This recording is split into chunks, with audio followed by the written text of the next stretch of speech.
Hi everybody, welcome to E Prime this evening. I am Daedrin. Reggae legend Beres Hammond receives Billboard spotlight with a new single. Jamaica's captain of lovers rock music, Beres, has released his latest single, Let Me Help You, a reimagination of his 1988 hit.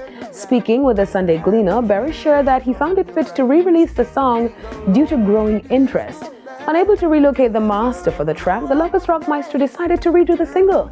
He went on to say that for the new rendition, he and his team reached out to Dean Fraser, utilized new musicians, and from his perspective, it is wonderful. Following the release, the track caught the ears of streaming giant Spotify, which decided that a major promotion was only right. The song was selected to be strategically placed on billboards in New York's Times Square, as well as in Toronto, placing our very own reggae giant in the global spotlight. Will you let me walk you into town?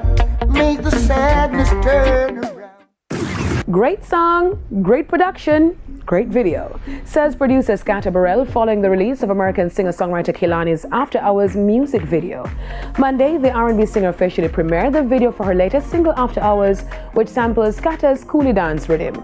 Following the release, an excited Scatter made an Instagram post stating that a member of Kehlani's team, David Ali, reached out to him on her behalf, requesting that he be a part of the music video. Surprised by the team's quick action, he was flown out to Vegas to be part of history. Tell your friends to go, you can stay for a little while. He also is credited as a writer on the record. The Met Gala gags with 2024 staging. Monday evening, some of the most celebrated artists hit the green carpet, donning some of the most avant-garde custom pieces displaying their interpretation of this year's Met theme, Sleeping Beauty's reawakening fashion.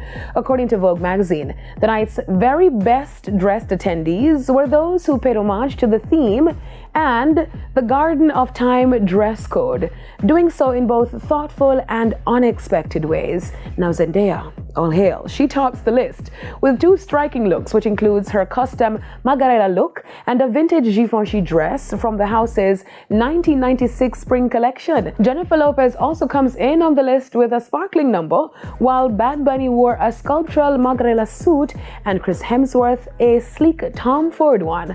Florals, unsurprisingly, proved to be the breakout look of the night. Celebrities transformed into high fashion bouquets in a variety of ways. Nicki Minaj was in a Marni dress covered in hand-painted metal flowers, and Gigi Hadid in a Thom Browne three-dimensional floral ball gown. Lana Del Rey brought forward her drama in a veiled Alexander McQueen look with the antlered headpiece, a thoughtful homage to the late designer's iconic fall 2006 collection. Tyla also transformed herself into a sand sculpture via an extremely fitted Balmain gown that was like a second skin. And as for some of the best dressed men of the night, well-clad gents like Josh O'Connor in Luewe, Morgan Spector in Willie Chavaria, and Stefan Diggs in H&M shined in tailoring that was contemporary and dapper. That's it for E Prime this evening. Hope I knew my fashion. I'm Daedrin. Thank you for watching.